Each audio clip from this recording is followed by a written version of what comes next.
Fala galera, beleza? JP aqui na área, mais um podcast começando e o nosso convidado de hoje para falar sobre a crise do transporte em Natal é o professor Robério Paulino, que é vereador aqui na cidade de Natal e também professor da UFRN. Então, seja muito bem-vindo, professor, prazer recebê-lo aqui. Valeu, João, valeu, galera. Vamos conversar aí, vamos fazer um bom podcast aí, bem dinâmico, bem tentar analisar essa coisa tão deprimente, tão chata para a população, especialmente a população mais pobre de Natal, que precisa do transporte público. É verdade, professor. E eu vou começar com uma pergunta, porque é um assunto muito cabeludo, é um assunto espinhoso, porque já se arrasta aí há décadas. Não é um negócio que começou agora, essa crise no transporte, seja de ônibus lotado, poucas linhas, passagem cara, ônibus velho, enfim. Uma tragédia. Quem vive em Natal e anda de ônibus aqui na região metropolitana sabe que há muito tempo que a situação é assim. E eu te pergunto, o que aconteceu? Qual é a raiz do problema dessa crise de transporte público que nós estamos vivendo hoje? Veja, o que ocorre é que o poder público em Natal, ele sempre foi cúmplice dessas empresas de ônibus. Desde que eu era criança, o transporte em Natal foi dominado por empresas, por algumas poucas famílias que traziam de fora e até hoje trazem, em geral, ônibus velhos reformados para rodar em Natal. Então você tem aí algumas poucas famílias, né, como eu falei, algumas poucas empresas que dominam há décadas o transporte em Natal. E o que ocorre é que eles nunca se preocuparam em oferecer um transporte de boa qualidade para a população de Natal. Eles trazem ônibus velhos, sucateados, de outras capitais, né? E aqui esses ônibus quase todos são ônibus reformados, muitas vezes montados até em cima de chassi de caminhão. Os ônibus de Natal não tem ar-condicionado, que é uma vergonha. Nós estamos no Nordeste, uma região quente, precisaria. A cidade do Sol não tem ar-condicionado. Esses ônibus têm motor dianteiro, porque alguns deles são montados em cima de chassi de caminhão, com motor dianteiro. O piso é alto, porque tampouco o asfalto em Natal ajuda, né? O piso alto, como eu falei, o motor dianteiro e sem ar-condicionado. Então é uma tortura o transporte público em Natal para a população de mais baixa renda, que precisa, não tem carro e precisa desse transporte. E o que ocorre é uma cumplicidade total. Isso não muda por quê? Porque o poder público é totalmente cúmplice dessas famílias, dessas empresas. Vive aí, né? Vocês devem imaginar o que rola, né? Nos finais de semana, nesses finais de semana prolongados aí nas praias de Natal, as reuniões, né? De prefeito, de vereadores, entende? Com esses empresários. Então, uma cumplicidade total e o poder público não exige. Tem uma mudança, nem o poder executivo e tampouco o poder legislativo força a barra para mudar essa situação. Então as empresas aí continuam sem licitação, rodando sem licitação, com contratos temporários e vão empurrando com a barriga, com contratos temporários, fazem o que querem com a população, impedem inclusive que o transporte alternativo, né, prospere, porque são eles que controlam a bilhetagem do transporte alternativo, e com isso o Natal vai sofrendo, a população vai sofrer, a população mais pobre vai sofrendo com essa situação. E eu acho importante localizar isso, porque veja, há décadas o transporte é controlado por empresários, famílias que sempre precarizaram o transporte público oferecido para a população de Natal. E aí eu acho importante a gente começar aqui dando nome aos bois, digamos assim, porque há décadas o sistema de transporte em Natal é controlado pelo Seturne, que é o sindicato das empresas de transporte urbano aqui do Rio Grande do Norte, que operam aqui em Natal. Então eles operam o sistema em Natal há muito tempo, há décadas. E como o professor falou, também sem licitação, sem regras, sem regulamentação nenhuma. Faz o que quiserem. E exatamente essa coisa de fazer o que quiser, ela se tornou um escândalo, ela veio à tona, estourou, ficou mais nítida, acho que durante a pandemia. Uhum.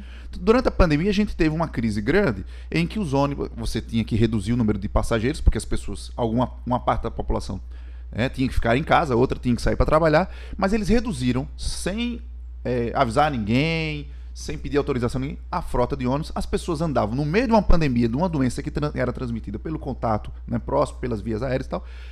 As pessoas fechadas dentro de ônibus, apertados, lotados. E eu te pergunto assim, por que é óbvio que você mencionou que tem a conivência do poder público sobre isso, mas O que acontece que a gente não consegue resolver o problema de transporte aqui pelas vias naturais e que normalmente aconteceriam? Eu digo, uma licitação, porque os processos licitatórios que foram chamados agora, eles deram desertos. E o último, inclusive, foi em 2016, por um boicote das próprias empresas de ônibus. Claro. Aí eu te pergunto, o que acontece? É de fato um conjunto de empresários ou uma máfia de transporte? Olha, primeira coisa que eu queria dizer é o seguinte, de fato, quem manda no transporte natal é o sindicato das empresas de ônibus. O que é um absurdo, porque os sindicatos deveriam submeter e as empresas participarem de licitações controladas pelo poder público. Licitações que o poder público abrisse e as empresas participassem delas. Mas o que ocorre aqui é o contrário. Quem determina as regras do jogo em Natal é o sindicato das empresas de ônibus, são as próprias empresas que determinam. Inclusive com muitos funcionários, com muitas indicações dentro, pelo que nós sabemos, da STTU. Da Secretaria de Transportes Urbanos, que deveria controlar, é o sindicato das empresas que controla a secretaria. É uma coisa completamente contrária. Muitas vezes nos dizem lá que tem muita gente lá, são servidores públicos lá, que são indicados pelo sindicato das empresas que trabalham na STTU. Então é uma inversão completa dos papéis, né? É o poder público se subjugando, se submetendo ao capital privado no transporte de Natal. Sobre a pandemia, o que ocorreu foi o seguinte, né? Eles, de fato, os ônibus superlotados na pandemia foram um vetor fundamental de transmissão do vírus em Natal. Nós da oposição, inclusive, chegamos a votar um voto que hoje eu penso se deveria ter votado. Porque nós votamos, todo mundo, a casa inteira, foi unanimidade a votação, incluindo nós de oposição, votamos pela redução dos impostos, isenção. com uma isenção de impostos, para que eles mantivessem a frota toda. E o que eles fizeram? Não mantiveram a frota. Mantiveram. Então, hoje eu penso, se eu pudesse antever o que eles fizeram, eu não teria votado pela isenção de impostos que eu votei. Porque a oposição, todos nós, não só eu pelo pessoal, as vereadoras do PT, todos nós votamos na expectativa de que eles fossem realmente manter toda a frota. E nós exigimos isso na resolução, dizia isso. E desde lá, né, professor? Desde lá. Eles se aproveitaram da resolução que nós votamos, que dizia que tinha que se manter 100% da frota. Eles cumpriram. O prefeito cobrou deles a isenção, concedeu a eles a isenção, mas a parte da resolução que nós votamos na Câmara, que exigia o 100% da frota, eles descumpriram. Ou seja, se aproveitaram apenas de uma parte da resolução votada na Câmara Municipal. Mas o que nós votamos na Câmara era uma resolução conjunta, que dizia que reduziria o imposto desde que se mantivesse 100% da frota. Repito, eles se aproveitaram da parte da isenção e descumpriram a outra parte da resolução, né? Então essa é uma situação delicadíssima. E foram, como eu falei aqui, um elemento, um vetor, um fator fundamental de contaminação. Com certeza, muita gente que morreu em Natal morreu por contaminação por ônibus superlotados. Lamentável. Então é uma situação, você perguntou o que fazer, né? Eu quero dizer, olha, eu não vejo uma situação que vá mudar, quero ser bem sincero, através só da luta parlamentar. Porque a oposição naquela Câmara Municipal é muito pequena. Nós somos em 29, nós somos 5. Eu, mais duas colegas do PT, mais uma, Júlia Arruda, uma colega, digamos, do PCdoB, e mais outra colega que faz oposição, né, que não é de um partido de esquerda, mas a Ana Paula, que não é de oposição, que não é de esquerda, de um partido de esquerda, mas faz oposição. Somos 5 em 29. Então o prefeito tem ali uma maioria muito folgada. Tem uma bancada, digamos, que se intitula independente, mas que vota em grande medida nas resoluções do prefeito, a favor do prefeito. Então é muito difícil mudar as coisas através do parlamento, né? Do parlamento. Eu não vejo uma mudança em Natal que não seja por um novo levante como foi 2013. Sim, uma revolta do busão. Uma nova revolta do busão. Olha, eu vou contar uma história para vocês. No final da década de 50, se não me engano, década de 60, a Holanda vivia uma situação muito delicada também no transporte, né? No transporte. Com as ruas superlotadas, carro demais. E o que a população da Holanda fez? Foi para a rua, sentou nas avenidas, parou Amsterdã e a cidade da Holanda e exigiu a mudança de transporte, exigiu ciclovias, exigiu transporte público, e só aconteceu uma mudança a partir de que a população literalmente parou o país, entendeu? Em relação a essa coisa É uma história, digamos que eu não estudei muito, a história que me foi contada foi mais ou menos essa, né? De um amigo que conhece melhor a história me contou. Mas eu acho que se foi assim exatamente ou não, o caminho é esse, entendeu? O caminho é uma nova revolta do busão em Natal, que paralise os transportes, que paralise as linhas de ônibus, que na verdade gere uma espécie de greve geral em Natal. Porque veja, a revolta do busão, ela ocorreu em manifestações públicas, mas eu acho que agora, uma próxima revolta do busão, tem que parar todo o transporte público para parar a cidade. Sim, é a minha opinião. Parar a cidade. Parar a cidade, parar as pontes. Pode parecer radical o que eu estou falando aqui, mas sem parar essa cidade inteira não vai ter mudança. Tem? Você me disse aqui, e eu concordo, que hoje o que tem é uma inversão de papéis. A STTU, que deveria controlar os operadores do sistema, no caso o Seturne, né, o Sindicato dos Empresários de Transporte, e o que acontece é o contrário. O Seturne é que manda na cidade, manda na STTU e, por tabela, manda na prefeitura, que é o que parece. Às vezes a sensação que eu tenho é que o prefeito de Natal hoje, o Álvaro Dias, e que não foi muito diferente dos outros prefeitos e prefeitas anteriores, é de que funciona como garoto de recados do Seturne. E a STTU é um puxadinho do Seturne, um puxadinho. E aí eu te pergunto assim, porque em 2013, a vereadora Amanda Gugel, né, a professora então vereadora na época, a professora Amanda Gugel chegou a denunciar algo que havia dentro da Câmara Municipal de Natal, uma chamada bancada do Seturne. Ou seja, um grupo de vereadores que sempre votavam a favor de medidas ou projetos de lei ou medidas administrativas que beneficiavam os empresários. Você hoje no parlamento, aqui na Câmara de Natal, consegue identificar se ainda há, se ela ampliou, se ela diminuiu, ou ainda continua tendo uma bancada do Seturne, vereadores comprometidos com eu não vejo que haja, até porque esses vereadores que faziam parte claramente no passado da bancada do Seturne foram identificados e até processados. Então hoje os vereadores têm mais receio, né? Tem mais receio. Se há qualquer relação, digamos, obscura, eu não sei. Eu não vejo ali vereadores que tenham votado regularmente a favor do Seturne. Hoje, na legislatura de hoje, não tenho identificado isso como a Amanda Gugel identificou no passado. Agora, tampouco eu vejo a casa ter uma postura clara, né, de enfrentamento do Álvaro Dias, de exigência do prefeito, para que ele exija do Seturne a mudança. Eu não vejo, por exemplo, uma exigência de que a Seturne mude a atitude. A casa, como tem uma maioria a favor do prefeito, termina ao bancar o prefeito indiretamente, mesmo que não haja qualquer relação financeira, né, como havia no passado, a casa indiretamente digamos, avaliza essa atitude do prefeito com o Seturne. Porque ao apoiar o prefeito e o prefeito ter essa relação de cumplicidade, né, com as empresas de ônibus, a maioria ali termina, digamos, não enfrentando, não exigindo uma mudança radical em Natal, o que é lamentável. Se houvesse uma oposição mais poderosa, que infelizmente a oposição ali é muito pequena, nós somos apenas 5, se houvesse uma oposição mais poderosa dentro daquela casa, essa situação já poderia ter mudado, né?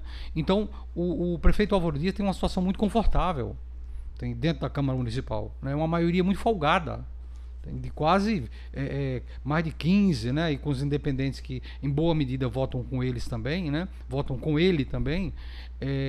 Então é uma situação muito confortável. Como eu repito, eu não vejo nenhuma relação comprovada de vereadores hoje com essas empresas, mas politicamente tampouco, digamos, uma atitude desses vereadores de exigirem com dureza uma alteração desse status quo, dessa situação do transporte em Natal.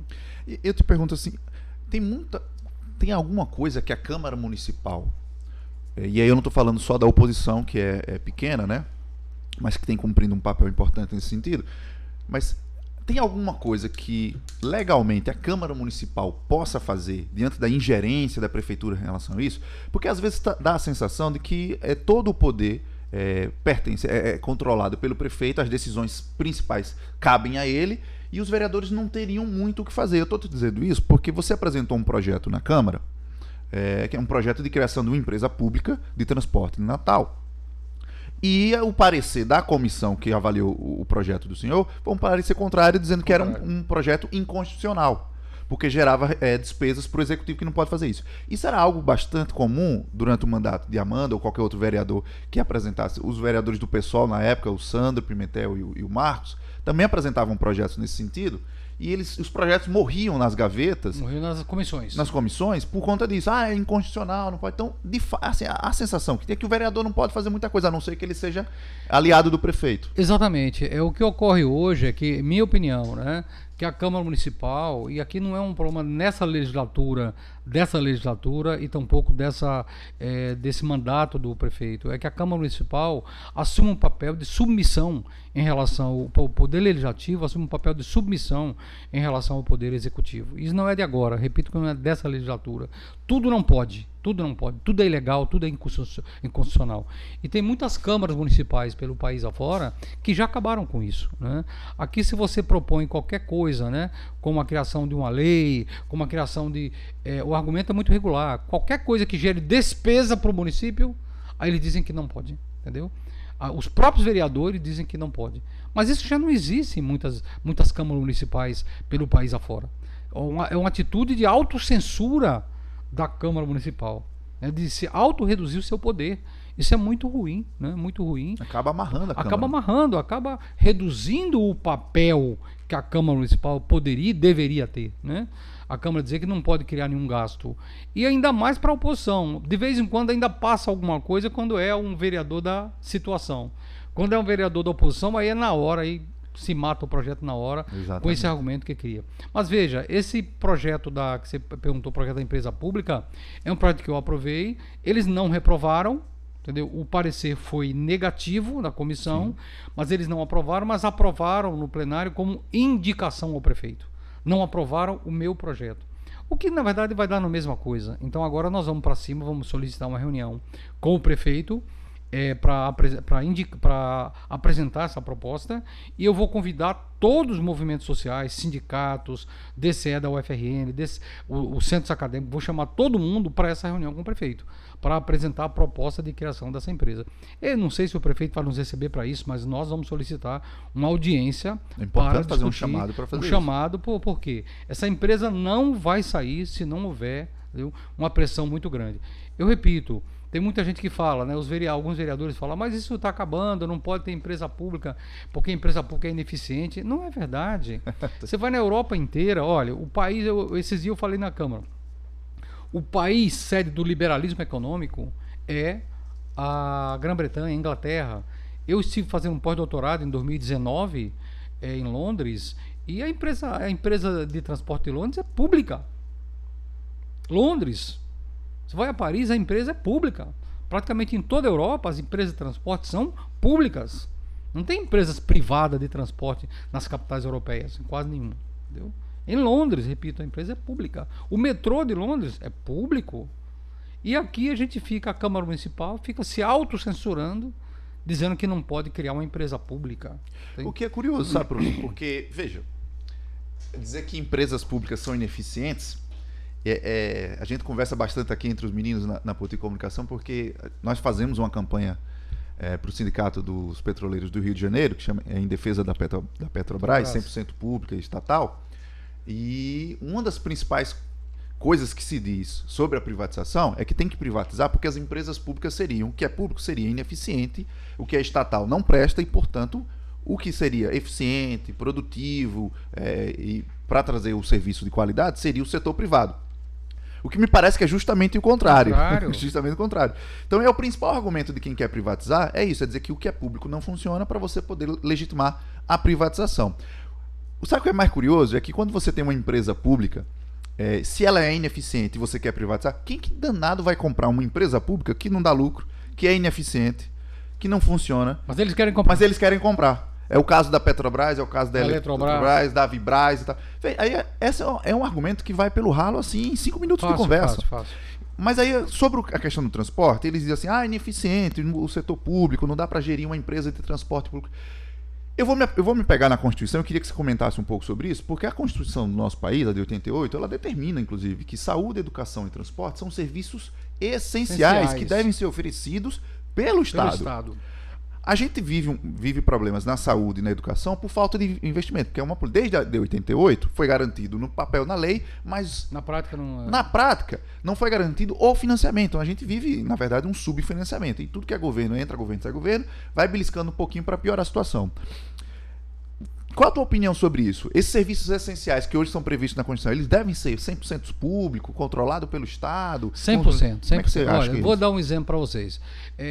Os países mais desenvolvidos do capitalismo, do norte da Europa, às vezes tem uma ideia errada sobre esse país, como se os países tivessem muita coisa privada. Não é verdade.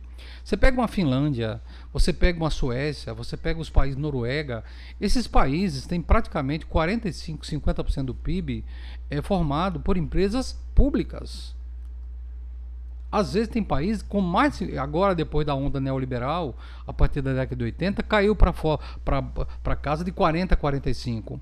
Mas até a década de 80, boa parte desses países, né, durante o período de economia keynesiana, onde o papel do Estado foi valorizado mesmo pelo capitalismo, né, na teoria de John Maynard Keynes, esses países chegaram a ter a maior parte do seu PIB, Produto Interno Bruto, fruto de empresas públicas. Você pega um país como a Finlândia, por exemplo, eles têm até saunas. As saunas, piscinas, são públicas. Por quê? Como são um país muito frio, então a questão de ter saunas quentes é uma questão de saúde pública. As crianças têm saunas dentro das suas escolas para se aquecer como uma questão de saúde pública, para não ficar doentes, para não ficar... A população tem saunas públicas, balneários públicos, quentes, em pleno inverno. Você vê? Para não ficar doente, porque ficar doente custa mais do que essa sauna. Que coisa é. Mas veja, a Europa inteira avançou. Se você pega da década de 70 para cá, mesmo da década de 80 para cá, eu analiso, sou economista e analiso esses dados, mesmo com todo o retrocesso, a tentativa de retrocesso neoliberal, o peso da economia pública dentro do PIB em vários países ou estabilizou ou cresceu.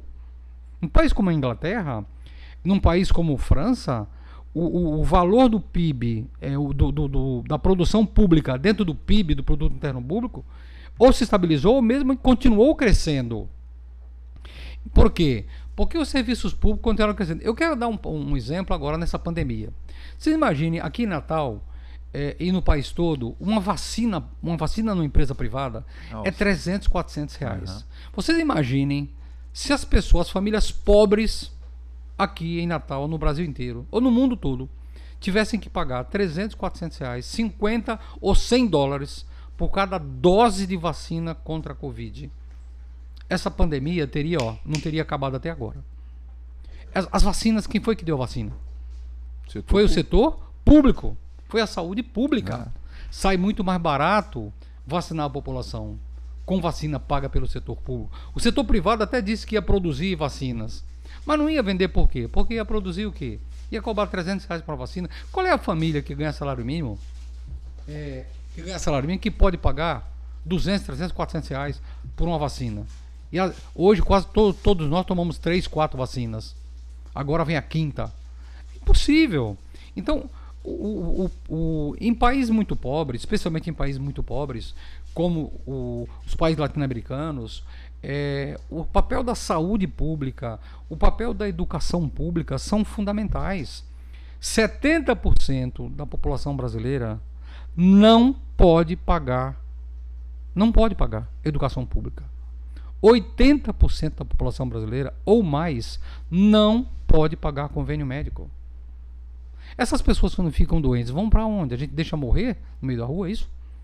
O serviço público é fundamental. Exatamente. Então, o serviço público, agora nós acabei de vir agora de uma manifestação do pessoal da saúde aqui. A gente estava numa manifestação da saúde, a gente foi lá levar nosso apoio, em greve de novo.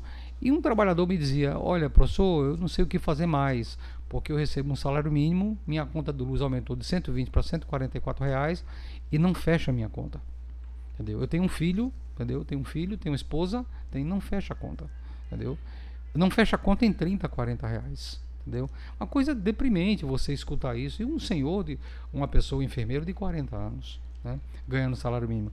Então é uma coisa muito triste, né, o que se faz, né, com a população trabalhadora que cumpre um papel tão essencial como o pessoal do trabalhador da saúde em Natal, as professoras públicas. Durante a pandemia, teve muitas professoras, eu visitei muitas escolas, né, apesar da pandemia, de máscara eu fui em escola, e tinha professoras que diziam, professor, eu não sei como é que eu estou vindo, a gente está se juntando agora em 3, 4, 5 às vezes, para vir para a escola com um carro, porque às vezes eu vinha com um carro e agora eu não consigo pagar gasolina. Subiu muito a gasolina durante a pandemia, Exatamente. né? Não consigo pagar mais a gasolina para vir trabalhar. A vida está mais cara para os trabalhadores. Muito mais né? cara. Então, é o que eu falo, a educação, a saúde, num país pobre como o Brasil, Transporte, né? o transporte público com um papel absolutamente essencial. Então, a saúde pública, a transporte, a educação pública, mas falta ter um transporte público em Natal e no Brasil todo. Felizmente, o João, felizmente nós estamos tendo notícias aí que já existem quase 40 cidades no Brasil que construíram empresas públicas de transporte. Entendeu? Ótimo. São Paulo já teve uma grande empresa pública de transporte, que foi a CMTC, que era uma empresa muito grande, né? Chamava CMTC e eles acabaram. Curitiba tem uma empresa pública de transporte. Porto Alegre tem uma empresa pública de transporte chamada Carris. Entendeu? Até hoje eles não conseguiram privatizar. E estão tentando quebrar a Carris em Porto Alegre. Nós temos que recuperar, tem a Carris, né? E a empresa também de Curitiba. Então, não é que não seja possível. Essas empresas podem ser eficientes, podem ser boas. Se na Europa pode, por que aqui não pode? Qual é a diferença? Né? Investimento. Investimento, cuidado, né? Cuidado, investimento, renovação da frota permanente, entendeu? Uma tarifa. E tem cidades, olha que coisa, tem cidades que fizeram essas empresas de ônibus aqui no Brasil que estão dando tarifa zero. Porque chegaram à conclusão, entendeu? O próprio empresariado chegou à conclusão que as pessoas andarem mais, se deslocarem mais durante a cidade com a tarifa zero, ajuda a estimular a economia. Olha que coisa. As pessoas saem mais, gastam mais, se divertem mais, entendeu? Isso estimula a economia. Porque tem muito, eu lembro disso, assim, a gente, estudante e tal, na época do movimento Passe Livre, inclusive aqui em Natal, o pessoal falava bastante assim, olha, passe livre é para ter o direito à cidade, porque às vezes você tem um menino que ele quer ir numa praça, quer ir numa praia, ele não tem o dinheiro da passagem, inclusive, para sair de casa para poder chegar na praia. Então o transporte público passa assim, né, por uma necessidade e um serviço que precisa ser garantido como um serviço público pelo Estado. Aí, nesse sentido, eu queria aprofundar um negócio. Eu vou voltar ao tema da empresa pública de transporte, que foi transformado, né, o seu projeto foi transformado num requerimento indicativo de projeto para que o prefeito desenvolva, e aí tem que ter pressão sobre o prefeito. Mas eu queria trazer um elemento aqui, que é o seguinte, professor. Desde a pandemia, a gente teve aí uma redução de pelo menos 18 linhas de transporte. Então, a gente tinha aí 18 linhas, de 82 linhas, hoje restam 64, hoje, em Natal. Então o Seturn reduziu as linhas, não comunicou a ninguém, houve medida judicial para voltar Ele não volta. Né? Nem justiça dizendo que tem que voltar a 100% das linhas. Está no STF já lá, inclusive, a ação da deputada Natália Bonavides. Aí eu te pergunto, os caras fazem o que querem, mas tem um elemento que é o que mais me incomoda, e certamente incomoda quem anda de ônibus, o trabalhador e o estudante, que é essa choradeira dos empresários de ônibus, que parece que estão com um pires na mão. Aí eu queria saber se assim, é verdade ou é uma maldade que eu tenho no meu coração, assim, é um peso, porque eu quero saber o que está acontecendo. Porque esses senhores, eles choram todo santo dia, dizendo que o sistema quebrou, que eles estão rodando no prejuízo, que não tem dinheiro. Agora mesmo, nessa recente crise, pediram um subsídio que dizem que o subsídio necessário para o sistema operar normalmente é de 3 milhões por mês. Querem 3 milhões de subsídio público por mês para o sistema ficar equilibrado. Então eles pressionam a todo momento sobre isso. É aumento de passagem, é redução de frota, é subsídio. E aí, sabe o que é curioso? Um levantamento feito pela Tribuna do Norte, pelo Agora RN, e também pela agência Saiba Mais, identificou que aquelas isenções que a Câmara Municipal votou, né, tanto de ISS, né, no caso da Prefeitura do município de Natal, e de ICMS, no caso do Governo do Estado, que foram gradativas, de 50% depois de 100%. Então hoje eles não estão pagando, estão isentos de todos esses impostos. E mesmo assim a choradeira continua.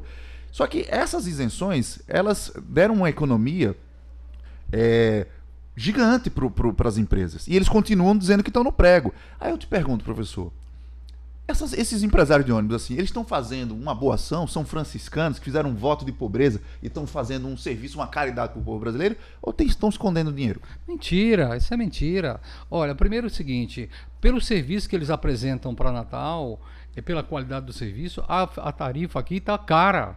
Sim. Tá cara. Primeiro, a tarifa para eles não é uma, para a população não é uma tarifa baixa, que eles teve nesse prejuízo todo. Ninguém roda. Você acha que uma empresa capitalista vai rodar no prejuízo um mês que seja? Roda. Não roda. Esses caras, se tivessem rodando no prejuízo, já tinham feito blackout, parado os ônibus há muito tempo, teriam tirado os ônibus, colocado os ônibus na garagem. Ninguém roda no prejuízo. Capitalista nenhum no mundo Qual fica no qual negócio que dá capitalista prejuízo. vai manter meses e meses uma empresa tendo prejuízo? Eles já teriam parado, feito um blackout e parado a cidade toda, exigido. Eles estão no lucro. Natal tem uma das tarifas mais caras do Nordeste. A tarifa de Natal é superior, se eu não me engano, da última vez que eu vi, é de Fortaleza. E Fortaleza tem uma frota inteirinha nova, com ar-condicionado, com piso baixo. A tarifa de Natal é uma das maiores, mais elevadas do Nordeste. A gente compara isso. Eu não lembro de cabeça agora, mas da última vez que eu vi, comparado, a tarifa de Natal não está atrás da tarifa das demais capitais. Pelo contrário, está entre uma das mais caras. Então não tem justificativa. É evidente que eles estão chorando e vão chorar sempre, mesmo com a isenção, né? Nós demos uma isenção grande e eles não cumpriram a parte deles. Então vamos ver o seguinte, vamos abrir a licitação. Vamos fazer a licitação.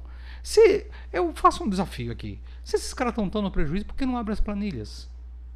Deveria. Ué, tá rodando A um gente já serviço pediu, público. cara, estão no prejuízo. A gente já pediu várias vezes a abertura das planilhas. Eles falam, não abrem. Não abrem as planilhas, nunca abrem. Nem para a Prefeitura, nem para a STTU, nem para a Câmara. Nós já exigimos várias vezes na Câmara Municipal a abertura das planilhas. Eles não abrem. Como é que estão no prejuízo se não abrem as planilhas? Entre 2020 e 2023, que é um período que pega aí a isenção, né, agora até 2023, agora que pode ser que seja renovado até o final do ano. Eu não votarei nessa isenção. O que acontece? Do ICMS houve uma redução de uma economia. Eles fizeram uma economia de 50 milhões de reais. Exatamente. Em relação ao ICMS. De não pagar. Uma redução de 50 milhões. A STTU não divulgou quanto que seria o impacto disso. O governo do estado divulgou. Mas a STTU não divulgou isso aí. Então não dá para ter exatamente certeza quanto que eles economizaram de pagamento do ISS para a prefeitura. Mas acho que fica aqui uma reivindicação que eu acho que a Câmara podia exigir. Quanto que é economia? Porque do governo do estado foram 50 milhões de ICMS e de ISS. Economizaram quanto? E o serviço continua da mesma jeito. Não volta a frota 100%, não tem melhoria nenhuma no transporte. E agora? Você fez o desafio, professor, da licitação. Durante muito tempo, eu fui daqueles que acompanhou o debate público sobre isso, e o Seturno sempre foi contra a licitação. Claro. E agora estão dizendo que querem. E agora querem. Em 2016, que foi a última licitação o processo que foi aberto, ela deu deserta. E todo mundo sabia que havia uma articulação do Seturno para que ela desse deserta. Porque houve na Câmara Municipal na época pequenas melhorias no transporte que eram obrigadas no processo licitatório. Ônibus novos, piso baixo, motor traseiro e tal. E os caras boicotaram. Aí eu te pergunto assim, como é que você avalia essa nova crise agora que está aparecendo entre o Seturno e o prefeito de Natal? Porque a sensação que tem é que tá um querendo jogar a batata quente do problema para o outro. Como é que você avalia isso? O Seturno agora querendo a licitação e fazendo essa chantagem. Eu acho teatro. Minha opinião é que é puro teatro, entendeu? Puro teatro para poder chantagear mais o prefeito, para poder exigir mais concessões do prefeito e da Câmara. É o que eu acho. No caso, esses 3 milhões de subsídio, exatamente, né? 3 milhões de subsídio. A manutenção é que a Câmara renove a isenção. Eu, de minha parte, vou adiantar. Meu voto era uma pandemia. Eu votei pela isenção pensando não neles. Eu votei pela isenção pensando na vida de milhares de pessoas. Ponto. Entendeu? Pensando na perda de vidas que nós teríamos durante a pandemia. As colegas do PT, votamos exclusivamente nessa isenção por esse motivo. Em função do risco que vocês devem lembrar a situação que nós estávamos no começo da pandemia, né? A situação aí o medo, o terror, né? Da morte, da contaminação de tanta gente. E como eu falei, os ônibus eram um local fundamental de contaminação. Então nós só votamos aquela isenção para evitar morte de pessoas. Cada vida para nós era sagrada.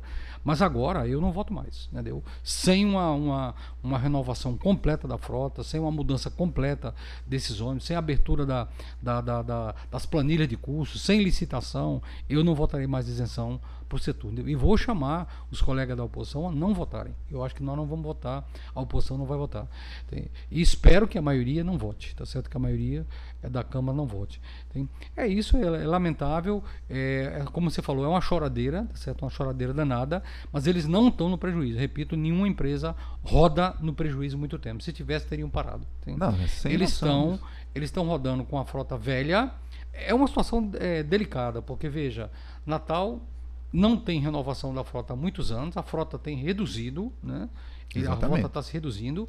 As pessoas, o que ocorre é que os trabalhadores, né, mesmo trabalhadores mais pobres, se refugiam numa moto, você vai bicicleta, ali numa bicicleta, vai a pé, ou trabalhadores se compram um carrinho velho, né, para vir da Zona Norte, você vai nas duas pontes, você vê a quantidade de motos que passa ali na Bernardo Vieira, né, hoje Nevaldo Rocha, no viaduto ali chegando, indo para a Zona Norte, a quantidade de motos que você vê, às vezes mais do que carros, as pessoas estão se refugiando na moto, ou no automóvel mais velho, porque o sistema de transporte não dá conta. Então o sistema é um transporte decadente, o número de veículos tem diminuído, né, o número de passageiros também tem diminuído, porque é um sistema falido, completamente falido. Só os trabalhadores que não têm nenhuma opção que terminam tendo que usar, são forçados a usar esse sistema falido, demorado. Uma cidade pequena como Natal não tem sentido você levar 1 hora ou mais, 1h20 para chegar daqui da Zona Sul, quem mora aqui, um trabalhador da Zona Sul, para chegar até a Zona Norte. Não tem sentido, entendeu? É uma tortura. Um levantamento feito nos inscritos da dívida ativa do município, do estado e da União, a gente encontrou aqui, nesse levantamento, feito pela Tribuna do Norte e também pelo Agora RN, o Seturn e as empresas do Seturn, as 6 empresas que compõem o Seturn, estão inscritas na dívida ativa do Estado, do município e da União e devem cerca de 160 milhões de reais aos 3 entes federativos aqui. A minha pergunta é o seguinte: esses 160 milhões, eles dizem respeito a multa, processos, são pagamentos, impostos não pagos, tem uma série de cobranças aqui que fizeram com que as empresas fossem inscritas na dívida ativa. 160 milhões. Essa dívida ela não pode ser cobrada nem executada? Deveria. Agora, como eu falei, há uma cumplicidade do Poder Executivo e um desrespeito, né? O Poder Judiciário do Brasil é muito lento, né? Muito lento e muitas vezes também, eu diria, não sei se cúmplice, mas é pouco assertivo na cobrança a essas empresas privadas, né? Não cobra, não vai em cima, porque, veja, essas empresas, na verdade, com essa dívida toda de 160 milhões, se elas venderem todos os ônibus que elas estão rodando hoje em Natal, mal paga essa dívida. Porque um ônibus desse velho em Natal não deve valer 500 mil cada ônibus desse. $500 mil. Estão rodando em Natal 320 ônibus, se não me engano, 290, 300. Então, se vender a frota inteira, mal pagaria essa dívida ativa, né? Então, o transporte em Natal, ele vive uma situação de colapso, de completo colapso. Está falido, né? Está falido, é uma falência completa. E eu te perguntei os 160 milhões, porque o que acontece? Você tem 160 milhões dessas empresas que operam no sistema Natal em débito, multas trabalhistas, isso débito tanto para a União, para o Estado, para o município, e tem a ver com tributos, multa trabalhista, acordo previdenciário, um monte de débitos inscritos na dívida ativa. São 160 milhões. Eu te pergunto, se a gente conseguisse uma mobilização na cidade, mobilizar a Câmara, a juventude, a população, inclusive agora, que já que você tem o governo federal mudou, tem o governo Lula, tem a governadora Fátima aqui, não seria possível uma articulação para cobrar e executar essa dívida nos 3 entes federativos e, a partir dessa cobrança e execução dessa dívida, construir uma empresa pública de transporte? Esses recursos, eles não poderiam ser usados para isso, João, em benefício da população? Exatamente isso. Vejam, eu acho que nós vamos precisar, para construir essa empresa, de dinheiro. Entendeu? De dinheiro. Se cobrasse, esse dinheiro fosse cobrado pelo judiciário e revertido para essa empresa pública, nós poderíamos começar a construir essa empresa pública. Só com a dívida das empresas privadas. Porque, veja, nós não precisamos começar essa empresa pública, que eu tenho falado, tomando todas as linhas do Seturne. Até para eles fazemos a licitação, minha visão, fazemos a licitação, a empresa pública seria criada, disputa a licitação com as empresas privadas. Eu acho que não teríamos condição, nem correlação de força, para expulsar as empresas privadas dessa licitação. Mas a empresa pública poderia disputar com essas empresas, oferecendo com ônibus novos, com um serviço de melhor qualidade. Se as empresas privadas não quiserem oferecer ônibus melhores com melhor qualidade, elas ficam de fora, vão perder a licitação. É o que eu acho. Mas eu acho que essa empresa pública, a sua ideia é ótima. Essa dívida, se fosse cobrada, daria para comprar aí, com certeza, já no mínimo 100 ônibus, 100 ou 150 ônibus novos para iniciar essa empresa pública. 160 milhões, você conseguiria comprar aí uns 100 ônibus novos para começar. E você inicia o serviço. Iniciaria o serviço, né? Não cobriria todas as linhas de Natal, mas iniciaria o serviço nas linhas mais periféricas, nas linhas, entendeu? Poderia começar. Aquelas, inclusive, que eles não querem rodar. Exato, que eles não querem rodar. Você tinha falado disso, inclusive, desse abandono. Isso é um absurdo que eles estão fazendo. Esses dias nós fizemos uma grande manifestação nas Rocas. Sim. Eles cortaram 5 linhas das Rocas, eu estive lá. Nós fizemos uma manifestação com a passeata, né, muito forte, e eles ficaram com medo. Porque, veja, como é necessária a nova revolta do busão em Natal. Nós fizemos uma manifestação ali no Mercado das Rocas, tinha eu acho, umas 200 pessoas, e nós dizemos na semana que nós fizemos uma manifestação que nós íamos colocar 1000 na semana seguinte. Eu acho que eles ficaram com medo e retrocederam. Eles tinham suprimido 5 linhas nas Rocas, e logo após a manifestação, quando nós dissemos que a manifestação ia aumentar muitas vezes, eles ficaram com medo, né? Nós fizemos uma passeata, uma parte da população ficaram com medo e o prefeito retrocedeu, o Seturne retrocedeu. Eu acho que o caminho é esse. Não tem outro caminho para mudar o sistema público de transporte em Natal que não seja a mobilização. O caminho da saúde, qual está sendo o caminho da saúde agora? Tem greve da saúde.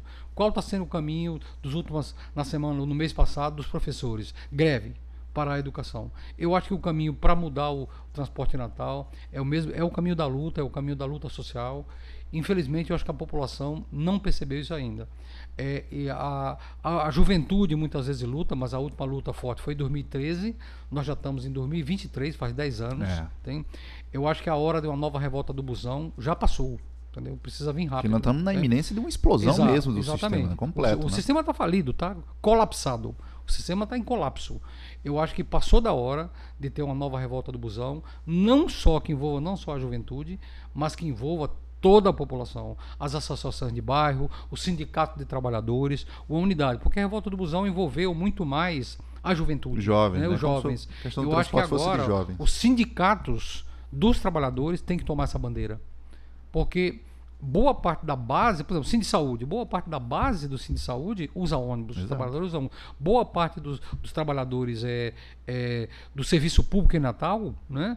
Cincinnati usa ônibus. Então isso é uma bandeira que tem que ser tomada não só pela juventude, como pelos sindicatos de trabalhadores, associações de bairro, tem um conjunto de instituições. Formar um grande movimento. Um grande movimento que supere o que foi em 2013 na revolta do busão.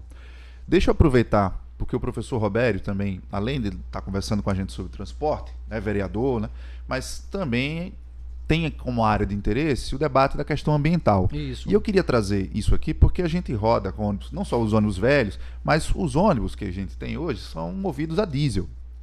Então, como articular uma nova forma de transporte aqui em Natal, pensando numa municipalização do transporte, numa empresa pública, mas como é que vai ser essa transição?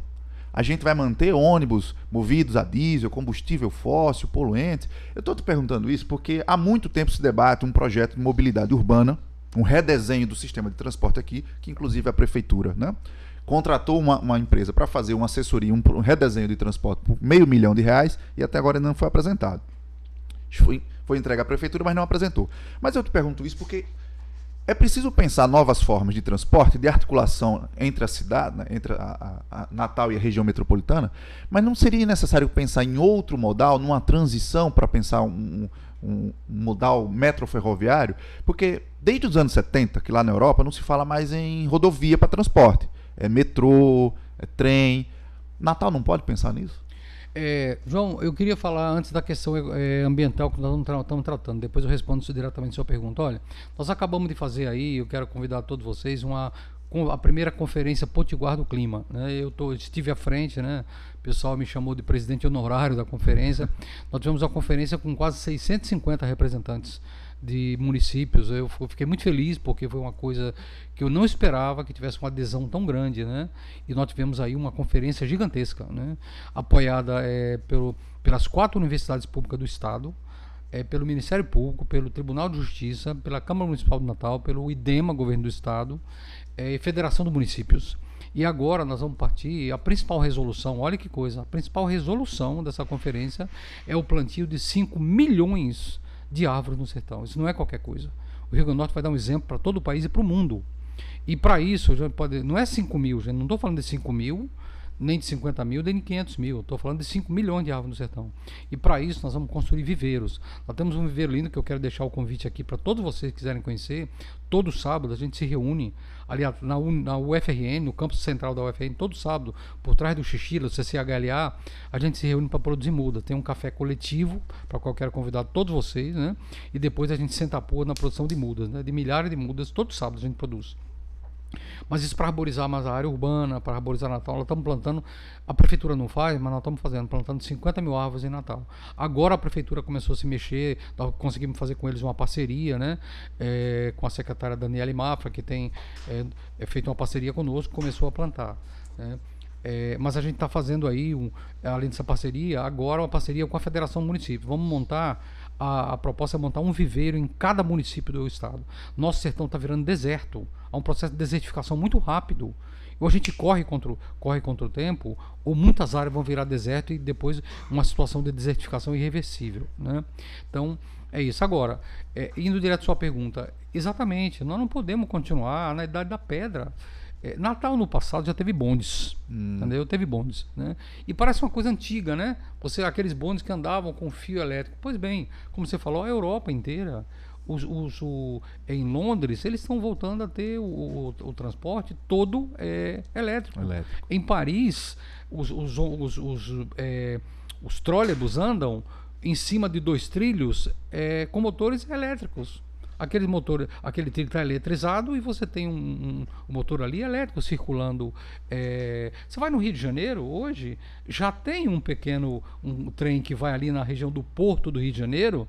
Nós já temos ali um trolleybus elétrico no Rio de Janeiro, que vem até a área do Porto ali do Rio de Janeiro, né? A área das barcaças que sai do Rio para Niterói, dali até o Porto do Rio já tem um trilho elétrico. Se é possível fazer no Rio de Janeiro, é possível fazer em todo o Rio, é possível fazer em São Paulo, é possível fazer em Natal. Isso não é caro, a tecnologia disso não é complicada, é relativamente simples. Então, eu concordo plenamente com você, João. A gente poderia repensar nessa modernização do transporte em Natal, né? Da gente fazer de forma com transporte, digamos, não poluente, né? Um transporte não a combustão, mas fazer isso com transporte com veículos elétricos, que, repito, é uma tecnologia muito simples, é uma tecnologia muito antiga, é a tecnologia dos bondes do começo do século XX. Inclusive, porque é inconcebível essa altura que a gente está do campeonato, da situação de degradação ambiental. Nós estamos na iminência de uma hecatombe ambiental. Exatamente. Né? Nós temos menos de 40 anos, aí, segundo os cientistas do painel da ONU, menos de 40 anos para resolver os problemas aí que... Antes de um colapso total. Exatamente, de mudanças que serão irreversíveis. E aí se segue discutindo transporte sempre com uma matriz rodoviária. E rodoviária num ônibus movido a diesel. Não se pensa outra forma de transporte. E aí isso é um negócio que me incomoda, porque está agora sendo discutido mais um viaduto, mais uma obra rodoviária aqui em frente ao Midway. Ali está sendo discutido, mais como chama Nazareno Godeiro, chama de mais um buraco de tatu. Que vão construir uns buracos assim para poder desafogar o trânsito. Porque é isso, como o transporte público não funciona... Aí você põe o carro na rua. Aí o cara se endivida, se aperta de todo jeito... Compra um carrinho. E compra um carrinho. E você vai entupindo as ruas de carros e mais carros. E aí você tem não só um problema ambiental, mas um problema de logística de trânsito. Claro. Olha, eu nem sou engenheiro de trânsito, não, sabe assim, eu sou só um curioso do tema, mas não tem sentido você, numa situação dessa, em que a Europa, desde os anos 70, não faz mais isso, você seguir trabalhando com foco na rodovia. Olha, João, a Alemanha está com um plano de, em 10 anos, não fabricar mais carros a combustão. Olha que coisa, entendeu? Todos os automóveis deles, em 10 anos eles querem que sejam automóveis elétricos. E se é possível, o Brasil está atrasadíssimo nisso. Você falando dessa questão do colapso, eu fico pensando, vejam, o país eu acompanho muito esses dados, né? O país que mais produziu automóveis, que mais tinha produzido automóveis no século XX, tinha sido os Estados Unidos. E agora no começo desse século, do século XXI, na primeira década do século XXI, o pico de produção de carro nos Estados Unidos foi 13 milhões. 13 milhões. Pois bem, esse ano a China vai produzir 30 milhões de automóveis. Vou repetir. O país do automóvel, por excelência, havia sido os Estados Unidos durante o século XX. Desde o tempo do Ford, lembra? Sim. O país por excelência. E na primeira década, o pico de produção deles foi 13 milhões. Pois a China, vou repetir o número, vai produzir esse ano 30 milhões de carros a combustão. Numa atmosfera que aguente. Entendeu? Numa atmosfera que aguente. Então, o acionar humano sobre o sistema capitalista tem que ser repensado. Nós aqui temos que repensar. O capitalismo está destruindo a natureza, está destruindo o planeta, está destruindo a vida, né? E não tem plano B, não tem planeta B. Não tem planeta B. Muita gente fala, vamos fugir para outro. O Elon Musk, né? Acabou de dizer que vai fazer um grande foguete para ir para Marte. E quem disse que é possível a vida em Marte? Quem disse que é possível em tempo, né? Isso não tem planeta B. Ou a gente planeja na nossa casa, não é a casa que a gente mora aqui na Zona Norte de Natal, ou mora ali no Alecrim. Ou nossa casa não é a cidade de Natal, nossa casa não é o Brasil, nossa casa é o planeta. E nós só temos uma casa, eu falo sempre, né? Então eu acho que nós temos que repensar tudo, temos que repensar o modal, tem que substituir esses carros a combustão no mundo inteiro por carros elétricos, e especialmente por transporte coletivo. Olha, um ônibus elétrico de boa qualidade, ele tira da rua 70 carros. Eu estou no departamento de políticas públicas, a gente estuda muito isso, né? Um ônibus, ele tira das ruas 70 automóveis. Tem 70 automóveis. Né?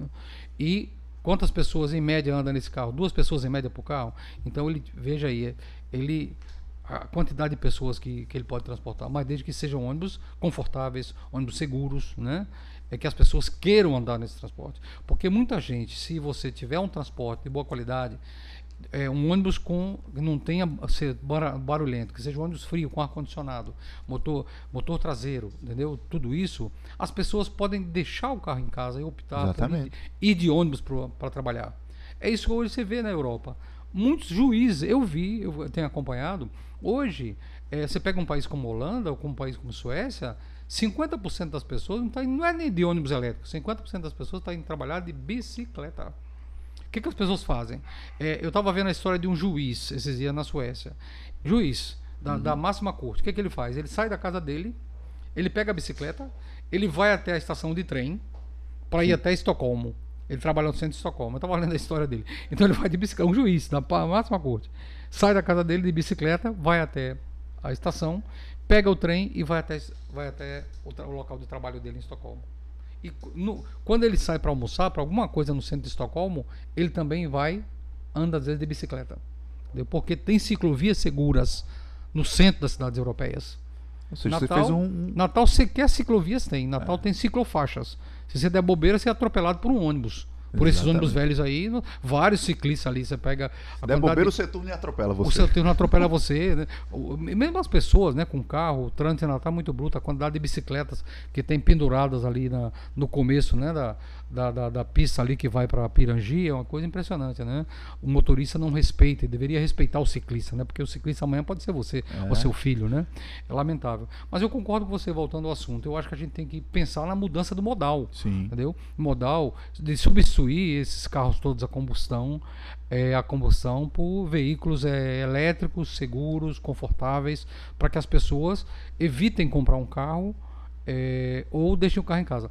Veja, você pega uma cidade como Londres. Londres é um pouco menor que São Paulo. São Paulo tem 12 milhões de habitantes, Londres tem 9 milhões. Londres não tem um terço dos carros que São Paulo tem. Por quê? Porque as pessoas não precisam comprar carros para se deslocar em Londres. Eu nunca vou gastar dinheiro com um carro se eu Exatamente. posso ir pro trabalho. Londres você tem uma estação de metrô, entendeu? No máximo a cada 500 metros uma da outra. Tem metrô, linhas, uma cruzando com a outra. Você tem uma estação de metrô a cada 500 metros no máximo. Você encontra uma estação de A metrô. cidade é cortada por estações de Várias, metrô, né? O metrô vai lá, tem linha para todo lado, uma linha por baixo da outra, tal. Então você anda no máximo 500 metros para achar uma estação de metrô. Além do sistema de ônibus elétricos. Integrado, né? Integrado com o metrô. Porque é isso que eu acho que a empresa de transporte público, né, que você estava propondo, que a gente está conversando aqui sobre essa necessidade de Natal, essa empresa municipal de transporte público em Natal, que a gente precisa trabalhar para construir, né, fazer uma mobilização e tal, para ela se tornar realidade, ela precisa ser uma empresa municipal de transporte integrado. Integrado. Que possa unir os ônibus elétricos no modal, né? Os ônibus elétricos, sem ser a combustão, sem ser a diesel. Com ciclovia, com ciclovias. E por que não nas paradas, desculpa, João, fazer o que a Suécia faz, na parada dos ônibus ou dos trens, você pode colocar o local para as pessoas deixarem sua bicicleta. A pessoa vem de casa, vem até a estação do trem, deixa a bicicleta ali, vem no ônibus ou no trem e na volta pega a bicicleta de volta. Então é isso, é uma empresa municipal de transporte que possa integrar o transporte como um todo, desde a bicicleta com ciclofaixas, né, ciclovias, que ele possa chegar até a estação do ônibus, até a parada do ônibus, né, que hoje não tem parada de ônibus, né? Você tem, no máximo, um toco de árvore e você fica se escondendo atrás num poste, porque não tem parada de ônibus aqui. Então, um transporte integral, que você consiga integrar o transporte de ônibus elétrico, que eu acho que nós temos que fazer essa transição, porque tem que pensar no meio ambiente. Você precisa pensar Natal e região metropolitana cortada por VLT, trens e metrôs, porque esse projeto não existe. Você precisa fazer isso em Natal. Não tem cabimento você encher a cidade de carro e só de ônibus. Então precisa ser um projeto integrado. Eu acho que o pontapé inicial pode ser nessa empresa pública de transporte, que possa redesenhar o sistema completo. Mas olha só, eu quero mudar um pouco o assunto, João. Eu concordo plenamente com você e a gente tem que estudar, eu sou professor no Departamento de Políticas Públicas. Então você falou lá atrás, né, do direito à cidade. Isso. A gente tem estudado muito isso, né? Que o transporte tem que ser público também por isso, para dar direito à juventude, para dar direito às pessoas andar, caminhar sem pagar. Hoje, não sei se você sabe, você tem aí 50% das crianças, eu vou dar um dado para você que choca. 50% das crianças nossas da Zona Norte, até 4, 5 anos, nunca saíram da Zona Norte. Sabia disso? Não. Porque os pais não têm dinheiro para pagar o transporte de lá para cá. O direito de ir e vir morreu. Morreu. Porque R$4 às vezes para pagar um transporte, uma criança. Eu falo uma criança criança que não paga até que pode vir no colo. Mas uma criança que paga, acho que não falei a idade certa, ela não pode vir. Por quê? Porque se ela tiver que pagar, aqueles R$4 faz uma diferença imensa para a alimentação, entendeu? Faz. Da mesma forma como essas crianças até 10 anos nunca entraram no cinema. Então, são crianças que não têm direito à cidade, não têm direito ao lazer, né? Abandonam a escola muito cedo, lamentavelmente, né? Então, eu estou nesse departamento de políticas públicas que a gente pensa isso, mas eu queria mudar o assunto, que é o seguinte: eu não vejo mudança em Natal sem uma mobilização muito forte da população. Natal, infelizmente, é uma cidade, uma capital, né? Que põe essa coisa, né? De que não tem o turismo, né? Tem que viver do turismo, etc. Mas que poderia se industrializar, que poderia se modernizar. É uma cidade muito precária, me perdoe. Natal é muito linda, a gente fala muito das belezas naturais de Natal, muito bonita. Mas para a população daqui, é uma cidade muito precária. Natal está na idade da pedra. Tem o lixo em Natal. Não se recicla quase nada. Entendeu? O transporte em Natal. Nós acabamos de falar que foi o assunto fundamental aqui. Um dos mais atrasados de todo o Nordeste, se não for o mais atrasado. Mas qual é a origem disso? É o que eu quero falar aqui para a gente, digamos, e fechando as conversas. A mentalidade tacanha, pequena, mesquinha da nossa elite política capitalista do Estado. Entendeu? Nós temos uma das classes capitalistas do país, de mentalidade talvez menores, entendeu? Nós tivemos aqui na ponta, durante muitos séculos, o Rio Grande do Norte é um estado isolado, aqui pequenininho, né, na ponta do país, onde ninguém passava aqui no passado para ir para lugar nenhum. Você tem Recife, sempre você tem um trânsito. Então você tem muitos artistas, né, com origem em Pernambuco, artistas nacionais. Você vê o Ceará, tem artistas nacionais, tem figuras nacionais, políticos nacionais. O Rio Grande do Norte sempre produziu políticos e capitalistas muito medíocres, entendeu? A nossa classe capitalista e a nossa elite política, ela é muito pequena. Ela tem a mentalidade desse tamanho, o tamanho de um caroço de feijão. Então, porque não tem visão. A capital é inaceitável que a capital do estado seja desse jeito. Entendeu? Surreal. Surreal. Não tem um transporte decente para a sua própria população, né? Não tem. Você vai aos bairros da zona sul de Natal, a quantidade de terrenos que você encontra, entendeu? Cheio de lixos, porque o carroceiro pega uma obra que deixa em qualquer lugar, não tem pontos de coleta de lixo. Não estou falando da zona norte, estou falando da zona sul. E a classe média alta da zona sul, ela não está nem aí. A nossa burguesia não está nem aí. Então, lamentavelmente, essa situação toda tem que ver com a limitação, né, com a mediocridade da burguesia, do capitalismo local. Responsabilidade de quem governa, né, e de quem explora o povo trabalhador desse país e desse estado aqui no caso, né? Professor, não estamos chegando aqui ao finalzinho. Teria muito tempo ainda para conversar sobre transporte, muitas iniciativas, mas aí eu queria que você fizesse aí um chamado, ficasse aberto aí o microfone para você dar suas considerações finais, dar uma palavrinha para a nossa juventude e nossos trabalhadores, o que a gente precisa fazer mais uma vez. Eu quero agradecer, João, e quero agradecer ao podcast, a todos os queridos colegas aqui que estão, não é só o João, tem uma equipe inteira aqui do podcast trabalhando aqui no estúdio, né? Agradecer especialmente a audiência de vocês. Mas o que eu quero dizer para a juventude, mas para todos os trabalhadores, é que nós temos que ir para a rua, entendeu? Não tem saída para o Rio Grande do Norte, para o país, para o mundo, que não seja através da mobilização social.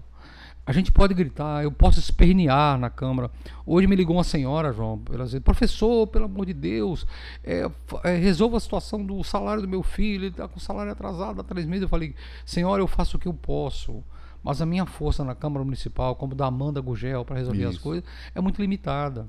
O que muda o mundo é a mobilização social, é o povo na rua. São os trabalhadores e a juventude na rua. Então eu quero fazer um chamado, né, especialmente a juventude, que são as novas gerações, que a gente retome a mobilização de rua com muita força. Só vai mudar o transporte natal, que é o tema aqui, com a nova revolta do busão.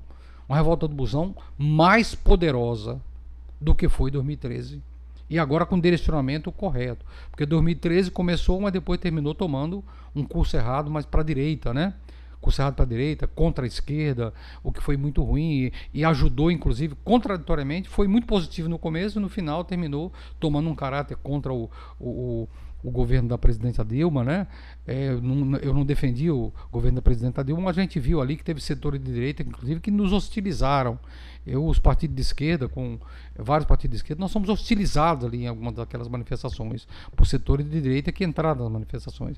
Eu acho que agora tem que haver manifestações claras, né, com um caráter progressivo, né, e muito maiores. Então, fica aqui o chamado às entidades estudantis, aos DCS, da UFRN, das demais universidades particulares, aos centros acadêmicos, aos sindicatos de trabalhadores, a nós levantarmos uma manifestação unificada para mudar o transporte de Natal. Senão, não muda, entendeu? Senão eu posso me esguelar naquela Câmara, a oposição pode falar. Se não houver uma manifestação muito massiva, uma nova revolta do busão muito poderosa, a situação do transporte de Natal não muda. É isso, gente. Queria agradecer aqui a presença do professor Robério Paulino.